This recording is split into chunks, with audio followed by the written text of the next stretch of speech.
Capítulo 265, Hóspede. Quando o garoto decidiu partir para aquele encontro, ele viajou para um lado do universo que ele nunca tinha ido. E quando ele se aproximou do reino dos deuses, ele com certeza ficou surpreso. Apesar de ser semelhante a uma árvore, o salgueiro da vida tem proporções planetárias. E quando eu disse que os deuses vivem ao redor dele, eu falei a verdade, porque existe todo um ecossistema único sustentado por ele. É até difícil colocar em palavras a beleza e a complexidade do salgueiro da vida, então eu apenas posso dizer que se algum dia você olhar para ele, você terá, o mínimo, a mesma reação que o garoto. O garoto nunca tinha visto ou sequer imaginado que algo como aquilo pudesse existir.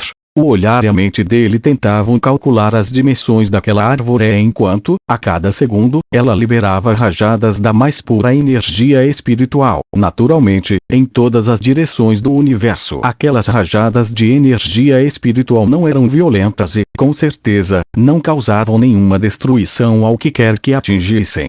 Na verdade, sempre que era bombardeado por aquela energia, o garoto sentia o seu corpo e a alma sendo purificados. Aquilo está vivo. O garoto não conseguiu evitar que aquelas palavras saíssem da sua boca. Tudo à sua frente era simplesmente inimaginável. O garoto estava surpreso com aquilo tudo, mas ele ainda se mantinha atento a todo e qualquer perigo. Ele estava certo de que qualquer momento estaria no meio de uma armadilha dos deuses. Enquanto isso, dentro do reino dos deuses, os deuses tinham se preparado para a chegada de uma única pessoa, o meu antecessor, Endal. A chegada do garoto tinha sido ofuscada e estava praticamente despercebida, porque naquele mesmo momento, todos os deuses, do mais baixo nível ao maior, estavam dando a pior recepção possível para o meu antecessor. Os deuses cuspiam, chegavam e até tentavam agredir Endal enquanto ele caminhava de cabeça baixa até a presença do Pai de todos. As agressões só não foram consumadas, porque Loki, Rai Belenos, por ordem de Odin, escoltaram ele. Se não fosse por aqueles três, algum grande deus, ou até mesmo um semideus já teria tentado matar o meu antecessor, de alguma forma. Então, já que não conseguiriam fazer isso, os deuses usavam as suas bocas para humilhá-lo da forma que podiam. Calem-se e deixem-nos passar. As suas ofensas já externaram a insatisfação de todos, mas agora basta. Irmãos não devem e não irão mais agir assim. As palavras do Pai de todos explodiram nos ouvidos de todos os deuses e, a partir daquele instante, todas as vozes se calaram, as bocas pararam de cuspir e os membros pararam de se mexer. Endal teve um momento de paz enquanto seguia, calado, para a sala do trono. Fora do reino dos deuses, o garoto finalmente percebeu a aproximação de uma aura familiar e imediatamente fez uma expressão estranha. Mas que porra é essa? Você de novo? O garoto disse exatamente isso quando Jeb parou bem na frente dele. Eu não vim para lutar. O Pai de todos ordenou para que eu, pessoalmente, te guiasse à presença dele. Aquelas palavras saíram da boca de Jeb e ficou evidente que ele estava lutando para dizê-las, porque ser cordial com aquele humano era a última coisa que ele queria fazer na vida. E você deve estar puto com isso, não é? O garoto tinha que fazer aquela expressão sarcástica e zombar. A minha vontade não importa mais.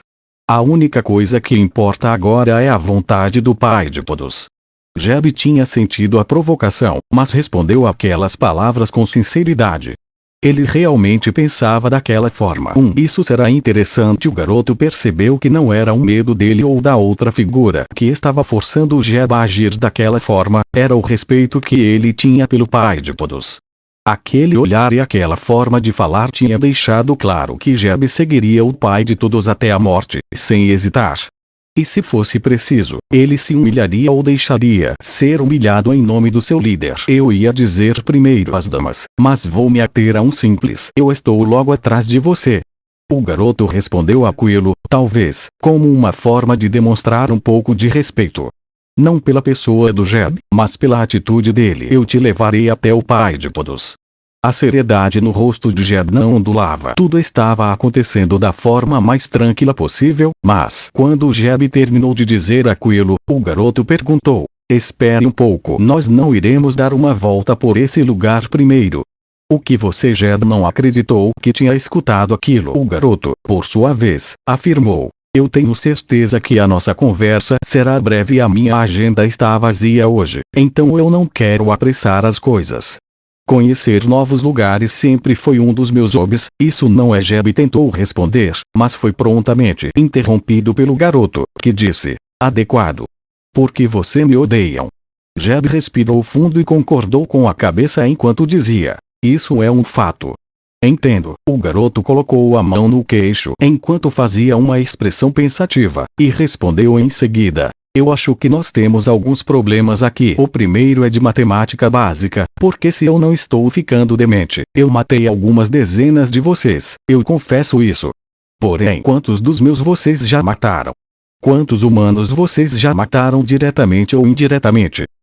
Totó, essa matemática não é muito boa. Vocês. Ao término daquela primeira parte, Jeb já tinha ficado contrariado, mas sem palavras para refutar o garoto, que continuou: agora vamos ao segundo problema. Eu estava em casa, quieto, sem nenhuma pretensão de sair hoje, mas aí um homem resolveu falar na minha cabeça e me convidou para vir aqui. Eu não sei se você sabe, mas eu não venho de uma família muito educada. Na verdade, os meus pais me abandonaram quando era muito jovem. Mas uma coisa eu aprendi com eles e com a vida: que tipo de anfitrião não apresenta a casa para um hóspede? De novo, Jeb não sabia como se portar. Eu acredito e vim até aqui porque fui convidado como um hóspede, porém, se a palavra de vocês não vale nada e aquele papo de sem hostilidade foi pura balela, esse tal pai de todos pode conversar com as minhas costas e se ele quiser me ver, ele que vá ao meu encontro. Eu estou aqui por cortesia, não se engane disso. O garoto terminou aquela sentença onde se explicou e se afirmou ao mesmo tempo. Por incrível que pareça, Jeb conseguiu enxergar coerência nas palavras do garoto.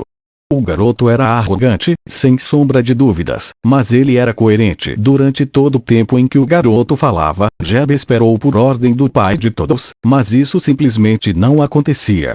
Odin queria que Jeb resolvesse aquilo por conta própria. Sem uma resposta do pai de todos, Jeb fez uma expressão séria e disse: o pai de todos te convidou, mas para os outros, você não é bem-vindo aqui. Eu espero que esteja ciente disso. O respeito é uma via de mão dupla, então eu espero que você, como um bom hóspede, também respeite a nossa casa. O garoto nunca imaginou que escutaria tais palavras. Aquilo significava que Jeb estava realmente disposto a conduzi-lo pelo local. Eu posso fazer isso. Eu juro que, durante o passeio, eu não provocarei ninguém.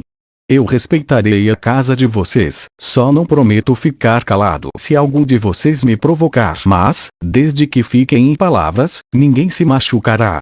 O garoto respondeu com toda a sinceridade. Jeb sabia que aquilo não terminaria bem, mas as ordens do pai de todos eram para que ele levasse o garoto até ele, sem lutar.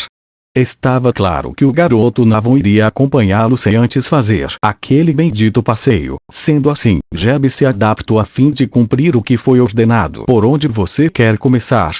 Assim que Jeb perguntou a Coelho, o garoto apontou o dedo em uma direção e disse: ali está bom para mim.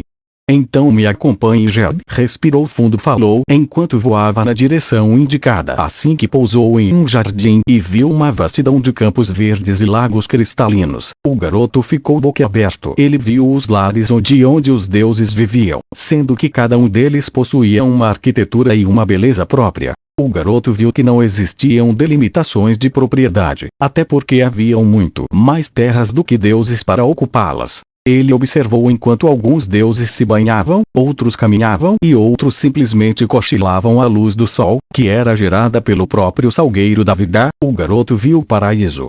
Não faltava nada naquele lugar, até o ar era o mais puro que já tinha respirado na vida.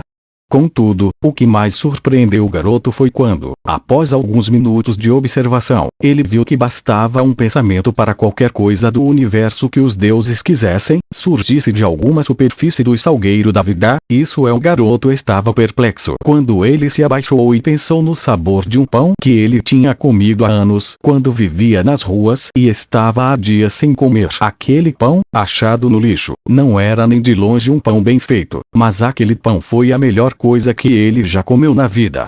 O garoto não precisou pensar nem por 5 segundos e aquele mesmo pão, exatamente como o pão daquele dia, emergiu do solo. O garoto fechou os olhos, segurou aquele pão, cheirou, e mordeu. Era exatamente o mesmo gosto.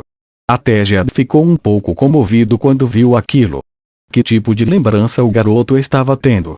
Jed ou qualquer deus jamais entenderia a profundidade daquele momento, porque eles nunca deram valor a nada como o garoto tinha dado valor àquele pão. Era impossível para Jed sentir algo parecido com aquilo, mas assim que o garoto terminou de engolir aquele pão, ele olhou para o salgueiro da vida e disse as palavras que acabaram com o orgulho de Jed. Como vocês ousam se chamar de deuses na frente dele?